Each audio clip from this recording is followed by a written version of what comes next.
மனபட வசடம் துன்மார்க்கருக்கு கர்த்தர் தூரமாக இருக்கிறார். நீதிமான்களின் ஜெபத்தையோ கேட்கிறார். நீதிமொழிகள் 15:29.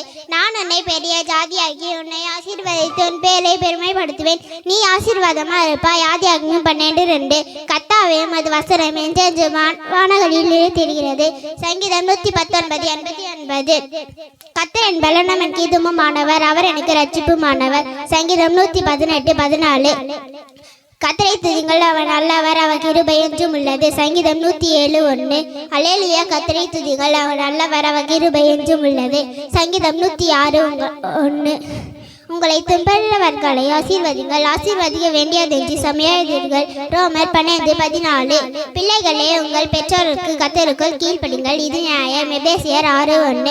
கர்த்தரின் பொக்கையும் வரத்தையை மிதுமல் கொஞ்சம் காப்பார். 128 செய்த பெற்ற வசனமாவே.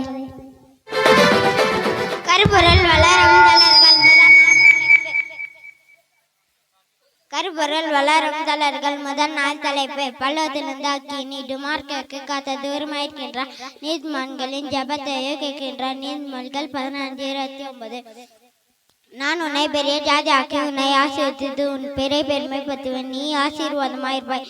ஆதியாகமம் 12:2. கர்த்தாவே உமது வசனம் என்றென்றைக்கும் வானங்களில் நிலைத்திருக்கிறது. சங்கீதம் 119:89.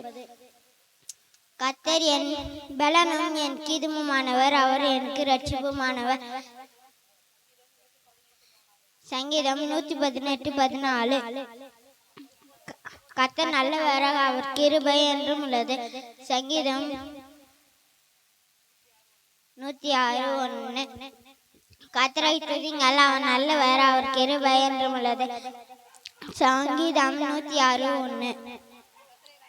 கர்த்தரை நான் அக்காலத்திலும் ஸ்தோத்திரிப்பேன், அவர் துதியும் எப்போதும் என் வாயில் இருக்கும். சங்கீதம் 34:1. அல்லேலூயா, கர்த்தரை துதியுங்கள், அவர் நல்லவர், அவர் கிருபை என்றும் உள்ளது. சங்கீதம் 106:1. பிள்ளைகளே, உங்கள் பெற்றோருக்கும் கர்த்தர் கீழ்ப்படிங்கள், இது நியாயம். எபேசியர் 6:1.